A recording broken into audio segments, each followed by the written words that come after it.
Imagine you have a beautiful, strong, healthy, happy, responsible and extremely intelligent child. ऐसे बच्चे न केवल खुद खुशहाल ज़िंदगी जिएंगे बल्कि एक स्टेबल सोसाइटी बनाने के लिए हेल्प करेंगे। ये कल्पना वास्तविकता में लाने के लिए आपको प्राचीन Ayurveda, modern psychology and global research, ये तीनों के कॉम्बिनेशन से बनाया गया गर्भ संस्कार प्रोग्राम को अपनाना होगा।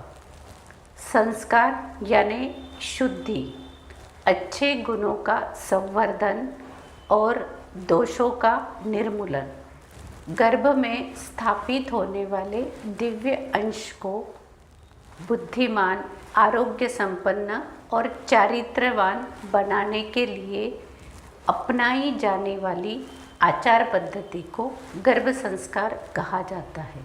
अभी काफ़ी लोगों के मन में ये विचार आ रहा होगा कि गर्भावस्था में तो बच्चे को शांति से रहने दो, बाद में पूरी ज़िंदगी पड़ी है संस्कार करने के लिए, स्वास्थ्य के लिए, उसे डेवलप करने के लिए।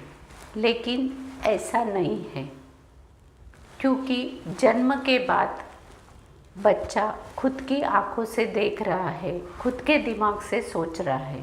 गर्भावस्था के दौरान गर्भ खुद की आँखों से दुनिया देख और महसूस नहीं कर सकता है।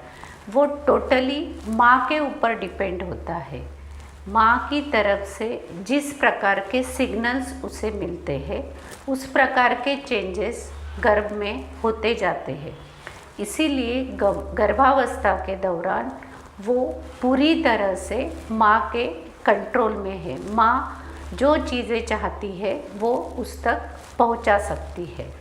दूसरा, हम देखते हैं कि जन्म के बाद बहुत सारे पेरेंट्स काफ़ी कुछ करते हैं, अलग अलग क्लासेस लगाते हैं, ब्रेन डेवलपमेंट के लिए काफ़ी कुछ करते हैं, लेकिन 60 to 70% ब्रेन डेवलपमेंट मदर वूम में ही हो जाता है। तीसरी इम्पॉर्टेंट बात ये है कि शिकागो यूनिवर्सिटी के न्यूरोबायोलॉजिस्ट डॉक्टर पीटर ने इसके ऊपर काफ़ी रिसर्च किया और जिसमें ये बात सामने आई कि सबसे ज़्यादा सीखने और ग्रहण करने की क्षमता गर्भावस्था में और जन्म के बाद 1 साल तक होती है। प्रीनेटल एजुकेशन या गर्भ संस्कार के लिए सबसे पहले मुझे आपको ये विश्वास दिलाना होगा कि गर्भस्थ शिशु सुन समझ सकता है, खुद में चेंज कर सकता है, खुद को डेवलप कर सकता है। माँ के आचार विचार, व्यक्तित्व, खान पान, मानसिक स्थिति, इन सब का गर्भ के ऊपर गहरा असर होता है।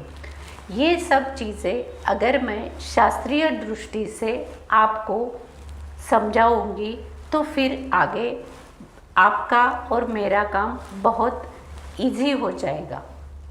इस गर्भ संस्कार प्रोग्राम के दौरान मैं आपको प्रीनेटल एजुकेशन या गर्भ संस्कार क्यों ज़रूरी है, गर्भावस्था के दौरान गर्भ के सेंसेस कैसे काम करते हैं, गर्भ पर संगीत का क्या असर होता है, गर्भावस्था के दौरान क्या और कैसा आहार लेना चाहिए, गर्भ के साथ कैसे संवाद साधना चाहिए और गर्भावस्था में कौन से योगासन करने चाहिए, उससे क्या क्या फ़ायदे होते हैं, इन सब चीज़ों के बारे में आपको डिटेल जानकारी देने वाली हूँ।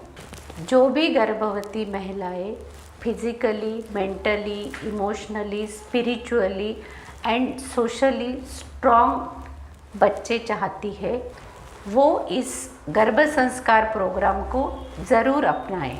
धन्यवाद।